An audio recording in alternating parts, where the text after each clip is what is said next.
আসসালামু আলাইকুম রহমতুল্লাহ। আজকে মার্চ ফর গাজা এর উদ্দেশ্য স্লোগানে মুখরিত ঢাকা। সবাই হেঁটে যাচ্ছি। এখানে হাজার হাজার লক্ষ লক্ষ লোক সমবেত হয়েছে। মার্চ ফর গাজা উদ্দেশ্য হচ্ছে ফিলিস্তিনিদের পক্ষে দাঁড়ানো। আজ ইহুদি নেতানিয়াহু সরকার ও ট্রাম্প মিলে যে ষড়যন্ত্র করছে, সেই ষড়যন্ত্র কখনো সফল হতে পারবে না ইনশাল্লাহ। আজ সমস্ত বিশ্বের মুসলিম পিছিয়ে উঠেছে তাদের বিরুদ্ধে। অবশ্যই চিরেই এর বিচার আল্লাহ রাব্বুল আলামিন করবেন। নিরীহ শিশু, নারী, পুরুষ, বেসামরিক মানুষদের উপর যে বর্বর হত্যাকাণ্ড চালাচ্ছে আসলেই কোনো ভাষায় প্রকাশ করার মতো না। হ্যাঁ, হাজার হাজার জনতা পায়ে হেঁটে যাচ্ছে। উদ্দেশ্য একমাত্র সাবিরুল্লাহ, জিহাদ, জিহাদ আল জিহাদ।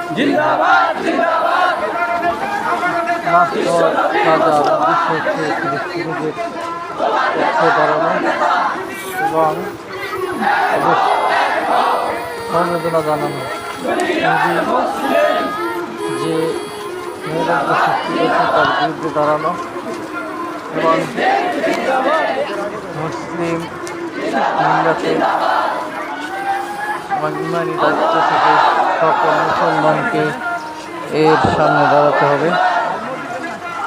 তাই আজ মার্চ ফর ঢাকার উদ্দেশ্য লক্ষ লক্ষ লোক বাহিরে যাচ্ছে শুধু একমাত্র ফিলিস্তিনিদের পক্ষে কথা বলার জন্য।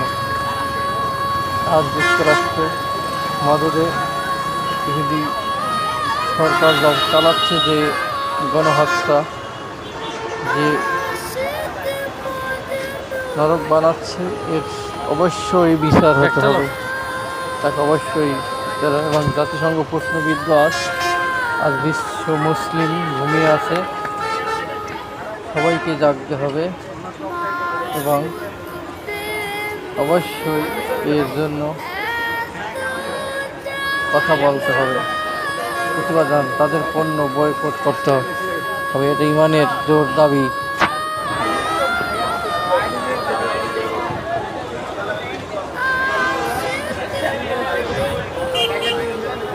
অবশ্যই ইহুদিদেরকে মন প্রাণে ঘৃণা করতে হবে এবং তারা আমাদের শত্রুতা মনে করতে হবে। আজ হাজার হাজার ফিলিস্তিনি মা, বোন, নারী, শিশু যে হত্যা করেছে তার জন্য অবশ্যই তাদেরকে কাঠগড়ায় দাঁড় করাতে হবে। তাই আজ আমরা দোয়া করি আল্লাহ রাব্বুল আলামিন অচিরেই যেন এদের উপর গজব নাজিল করেন। বিচার যাতে আমরা মুসলিম ভিউটা দেখতে পারি। তাদের এই লোকটা দেখেন, হাঁটতে পারে না, তারপর চলে আসছে। মানে জোর